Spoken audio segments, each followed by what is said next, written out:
Et si tu es dans la faiblesse, c'est une grande maladie aussi. C'est une grande maladie, pourquoi? Parce que une personne qui est faible, c'est très facile que cette personne puisse être malade, puisse être tombée dans la tentation. La faiblesse, ce n'est pas bon dans la vie des chrétiens. C'est pour cela d'un chrétien. C'est la raison pour laquelle nous devons parfois, de temps en temps, parfois jeûner. 3 jours de jeûne, parfois 1 jour de jeûne, parfois 2 jours de jeûne. C'est très important. Ce n'est pas seulement manger jour et nuit. Ça ne suffit pas dans la vie chrétienne. Si nous voulons avoir une vie chrétienne, si nous voulons avoir une vie victorieuse, alléluia. Amen. Moi, quand je prie beaucoup, Dieu me dit, priez sans cesse. Priez sans cesse. Amen. Nous devons prier sans cesse. Et c'est très important. Parce que nous sommes dans ce monde, et ce monde-là, c'est un monde qui, si vous voulez, Dieu nous ouvre les yeux et nous allons voir qu'est-ce qui se passe dans ce monde. Vous allez demander à Dieu qui dit, enlève ta vie tout de suite. C'est normal, si nous ne voyons pas. Il y a des gens qui voient, mais pourquoi je ne vois pas Dieu? Pourquoi moi je ne peux pas voir aussi les choses invisibles? Tu peux voir, bien sûr, tu peux voir les choses invisibles. Mais est-ce que tu vas supporter quand Dieu te montre les démons, les voitures là qui passent, ce sont parfois des casseroles? Amen. Vous êtes en train de voir, vous allez à la mer, vous allez voir des bateaux, ce sont des casseroles. Les gens qui marchent dans la rue, ce sont des sortes de démons, je ne sais pas quoi, avec des longs chiffres. C'est la raison pour laquelle Dieu il a caché les choses spirituelles pour la spiritualité. Lorsque nous on meurt, on peut voir tout ce qui est spirituel. Mais lorsque nous allons vivants, et nous sommes vivants, Dieu, il y a des gens qui Dieu a ouvert les yeux spirituels pour voir. Amen. Mais ils ne sont pas beaucoup.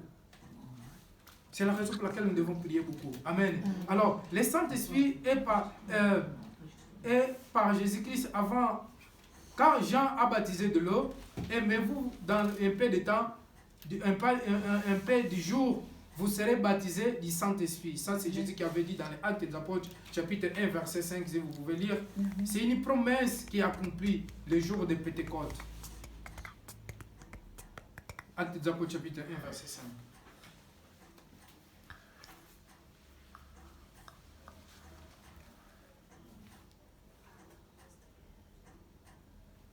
C'est une promesse. 1,5. C'est une promesse qui s'accomplit. Les jours de Pentecôte, dans les Actes 2, 1. Pour la première fois, si vous voulez, moi je vais lire, parce qu'on n'a pas beaucoup de temps.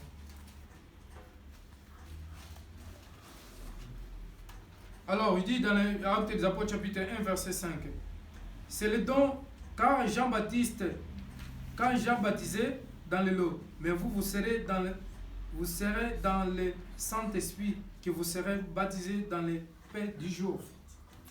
Jésus-Christ, avant qu'il soit monté, avant qu'il va au ciel, Jésus il avait promis à ses disciples qu'ils vont être baptisés du Saint-Esprit dans le paix du jour. C'est-à-dire qu'après que Jésus-Christ puisse être enlevé, Jésus il aurait envoyé le Saint-Esprit. Et Jésus l'avait dit, moi si je ne vais pas, le Saint-Esprit ne viendra pas, il ne va pas descendre. Parce que Jésus était déjà avec eux. C'est pour cela qu'il faut savoir que le Saint-Esprit et Jésus, c'est une seule chose. Amen. Amen. Dieu, Saint-Esprit et Jésus, c'est une seule personne. Alors, Jésus dit, je vais au Père et je vous envoie le Consolateur. Pourquoi? Parce que quand Jésus-Christ il est parti, il a envoyé le Saint-Esprit pour que nous puissions être en communion, en contact toujours, en communion toujours avec Jésus-Christ. Pour que nous ne puissions pas tomber dans la tentation. Et pour que nous ne puissions pas marcher comme nous voulons, mais pour que nous puissions marcher selon l'Esprit. Alléluia. Parce que le Saint-Esprit nous guide. Le Saint-Esprit, c'est lui qui nous dit, fais cela mon fils. Marche comme ça, marche par là. Alors, une personne qui n'a pas le Saint-Esprit, il marche comme il veut. Il marche comme son Père il veut. Amen. Alors, la Bible, il nous parle que cette promesse, il s'accomplit dans les Actes des Apôtres, chapitre 2. Actes des Apôtres, chapitre 2. La promesse du Saint-Esprit, il s'accomplit. Dans les Actes des Apôtres, chapitre 2, versets 1 à 4. Si quelqu'un peut lire, il faut faire beaucoup de lecture. Le jour de la Pentecôte, ils étaient tous ensemble dans le même lieu. Tout Tout à coup, il va du ciel un bruit comme celui d'un vent impétueux. Et il remplit toute la maison où ils étaient assis. Des langues, semblables à des langues de feu, leur apparurent, séparées les unes des autres, et se posèrent sur chacun d'eux. Et ils furent tous remplis du Saint-Esprit, et se mirent à parler en d'autres langues, selon que l'Esprit leur donnait de s'exprimer. Amen. Alléluia. Quand le Saint-Esprit est venu, chaque personne il a commencé à parler.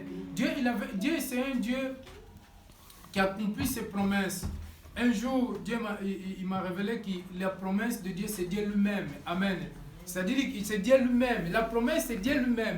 Quand Dieu dit, moi je ferai ta postérité comme sable du mer. La Bible dit qu'il n'y avait pas une autre personne pour que Dieu puisse gérer. Pour que Dieu puisse gérer comme là, en Afrique, il dit, ah, je te jure. Amen. Mais Dieu, il a juré en son nom lui-même. C'est-à-dire qu'il a promis et il va accomplir ce que Dieu a dit. Amen. Alors, Jésus-Christ, il avait dit que vous serez baptisés dans le Pédita. Et Jésus-Christ, quand il est monté au ciel, après quelques jours, il a accompli sa promesse. Alléluia. Et les gens, ils étaient baptisés où ils étaient assis. Ils étaient baptisés du Saint-Esprit. Chaque personne, il parlait en langue. Amen. Chaque personne, il parlait en langue, il parlait de Saint-Esprit, il parlait en langue, en vérité de langue, tout ce qui était là, femmes et hommes. Alors, le Saint-Esprit est venu pour les femmes et les hommes. Et la Bible encore dit dans le Joël chapitre 2, 28, 29, la Bible nous dit que le Seigneur, comme maman Joséphine dit toujours, que les jeunes hommes seront baptisés le Saint-Esprit. Et les vieux, il aura des songes. Et les jeunes hommes, les jeunes garçons, ils seront baptisés de Saint-Esprit. Amen. C'est ça le moment d'être baptisé de Saint-Esprit. Le baptême de Saint-Esprit, c'est très très important. Parce que la Bible nous dit dans les Actes des Apôtres chapitre 2, disent que quand Pierre il a commencé à parler à la maison de Corneille, Corneille, avec ses serviteurs qui étaient là, ils n'étaient pas encore baptisés de l'eau. Mais ils étaient déjà baptisés de Saint-Esprit. Ils ont déjà commencé à parler en langue, ils ont déjà reçu le Saint-Esprit. Dans le moment que Pierre parlait des baptêmes de Saint-Esprit et baptême de l'eau. Alléluia. Amen. C'est très important. Et nous sommes des enfants de Dieu. Cet temps-là, nous devons être baptisés de Saint-Esprit. Parce que nous sommes des enfants de Dieu. Parce que Dieu nous appelait pour que nous puissions être appelés des enfants de Dieu. C'est pour cela que nous devons recevoir le baptême du Saint-Esprit. Alors, cette promesse s'accomplit le jour de Pentecôte.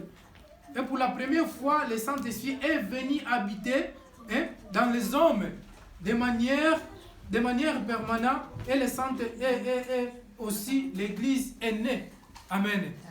C'est le premier jour que l'Église est née, l'Église est commencée. Quand le Saint-Esprit est venu habiter à l'homme, les gens ils sont parlés en langue, ils ont commencé à parler en langue. Alors là, l'Église est née et c'est la première fois que le Saint-Esprit est venu habiter en l'homme. Parce que comme je disais, le Saint-Esprit avant, dans le temps des prophètes, avant Jésus-Christ, il venait. Mais quand un prophète recevait le Saint-Esprit, sauf que le Saint-Esprit ne restait pas. Quand ce prophète finissait de parler, et le Saint-Esprit, il allait. Amen. Mais aujourd'hui, Jésus va te donner, il t'a donné pour toujours. Jésus nous a donné le Saint-Esprit, c'est pour toujours, jusqu'au jour de la mort. C'est une grâce. Amen. Aujourd'hui, c'est la raison pour laquelle nous allons encore se remplir de Saint-Esprit. 10 minutes. Nous allons demander à Dieu 10 minutes. C'est rempli de Saint-Esprit. 10 minutes, c'est rien. Moi, avant-hier, je ne sais pas quoi, avant-hier, je ne me souviens pas, je crois que c'est vendredi, jeudi au vendredi, au mercredi, jeudi. Je reste avec les mains à l'air 40 quelques minutes. Ce n'est pas facile. Les mains ici, beaucoup de douleur, mais tu restes là 40 minutes. Amen. C'est très important. Parce que quand on enlève les mains en haut, c'est-à-dire qu'on sacrifie nos mains à Dieu. Et c'est très important de se sacrifier. C'est très très important. C'est pour cela que nous devons prier beaucoup à la maison pour se remplir de Saint-Esprit. C'est une promesse que Dieu nous a donnée et cette promesse doit s'accomplir dans la vie de chaque et chacune. Nous devons être remplis de Saint-Esprit pour prêcher la parole de Dieu et pour prêcher l'évangile de Jésus-Christ et aussi pour porter la parole de Dieu et pour témoigner que Jésus-Christ est le merveilleux. Nous allons se mettre debout. Amen. Amen. nous allons chanter. Et après les chants,